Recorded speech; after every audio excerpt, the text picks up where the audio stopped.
Salve devs, aqui quem fala é Edson Maia, seu professor no curso de Algoritmos e Lógica de Programação. Na aula de hoje nós vamos aprender a fazer um quiz, que é um jogo de perguntas e respostas. Eu estou utilizando ele da forma mais simples, que é da forma sequencial. Só que nós poderíamos também incrementá-lo utilizando funções e procedimentos. Vamos aqui para a parte mais simples da mecânica da criação de um jogo de quiz. Eu criei uma variável chamada resposta, que é do tipo caractere. Criei uma variável chamada pontos, que é do tipo inteiro.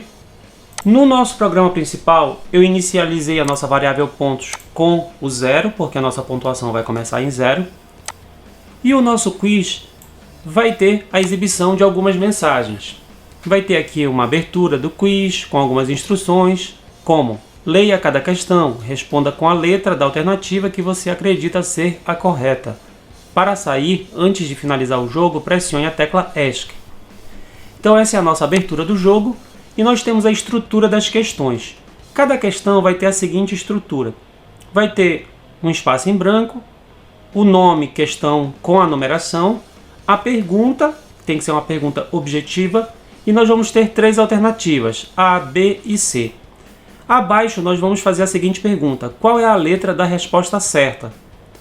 Nós vamos utilizar o comando leia para poder ler a resposta da letra que vai ser digitada, se vai ser A, B ou C, ou qualquer outra coisa que a pessoa invente de digitar. Daí a gente vai utilizar uma estrutura se, se, não, para poder avaliar se a resposta está certa ou não. Se a resposta estiver certa, a gente vai escrever em tela: você acertou, parabéns. E nós vamos fazer aqui um acréscimo no nosso ponto. Nós vamos colocar mais 10 pontos no nosso contador. Então aqui o nosso placar de pontuação vai aumentar de 0, vai passar a ser 10. Essa aqui é a estrutura básica de uma questão. Ela vai se repetir ao longo do nosso programa.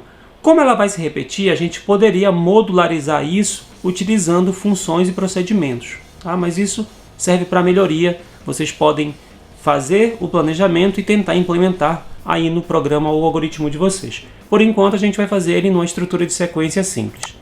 A questão 2 segue a mesma estrutura, uma linha de espaço, o nome com a numeração da questão, a pergunta, as alternativas, a pergunta da resposta, o recebimento da resposta e a avaliação de se ela está correta ou não. Vejam que o que muda basicamente aqui é o conteúdo da pergunta, o número, o conteúdo das alternativas e a letra correta. Então é isso que muda. Então você poderia utilizar isso como variáveis dentro da sua estrutura, do seu programa. Você poderia criar variáveis, por exemplo, para armazenar as perguntas. Você poderia criar um vetor para poder armazenar as respostas ou alternativas. Você poderia criar um outro vetor e nele mesmo armazenar qual seria a alternativa correta. E você utilizaria funções para poder trabalhar a organização dessa verificação aqui, se a questão está certa ou não. Daí daria para você trabalhar vários outros recursos na sua aplicação, ou seja, no seu programa. Eu criei também aqui a questão 3, tá? Uma estrutura semelhante, só muda aqui o conteúdo e qual é a alternativa que está correta. Criei a questão 4, criei também a questão 5. Fiz até a questão 5, mas você poderia fazer até mais questões, 6, 7, 8, 9, 10 ou até mais. E na parte final do nosso programa, eu criei um placar final. E nesse placar final, eu coloquei placar final e concatenei com o conteúdo dos pontos. Nessa parte aqui do nosso programa, nesta linha, ele vai ter a somatória de toda a nossa pontuação. Assim a gente vai ter a exibição do nosso placar. Então nós temos aqui, deixa eu apagar uma linha, salvar no Ctrl S. Nós temos aqui 130 linhas de código com 5 questões de um quiz, ou seja, um jogo de perguntas e respostas. Vou executar o programa aqui no F9. Aparece a primeira pergunta: o que significa a sigla CPU? A. Central Unida de Processos. B. Unidade Central de Processamento. C. Cadastro Prioritário Único. Eu acredito que seja a letra B.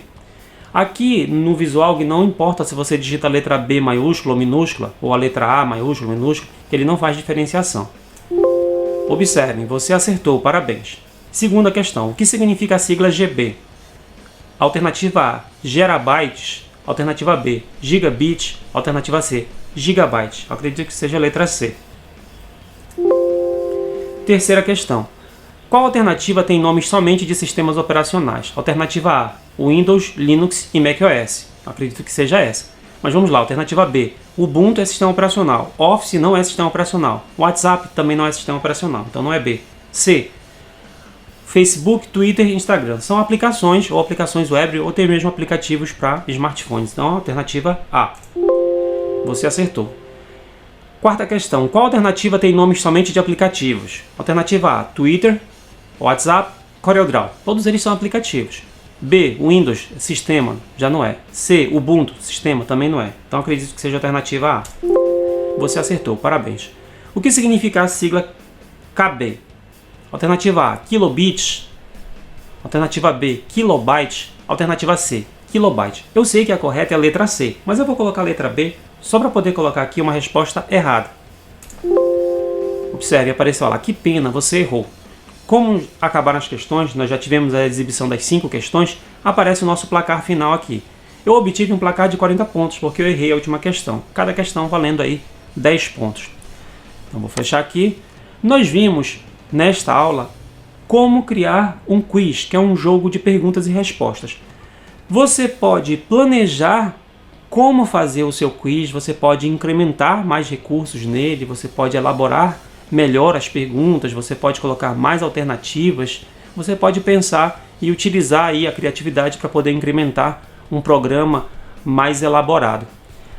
A aula de hoje basicamente servia para poder mostrar para vocês uma outra aplicação de recursos de algoritmos e lógica de programação que nós já estudamos ao longo das aulas anteriores. Com isso, não se esqueçam de curtir, compartilhar e assinar o canal. Salve devs, até a próxima!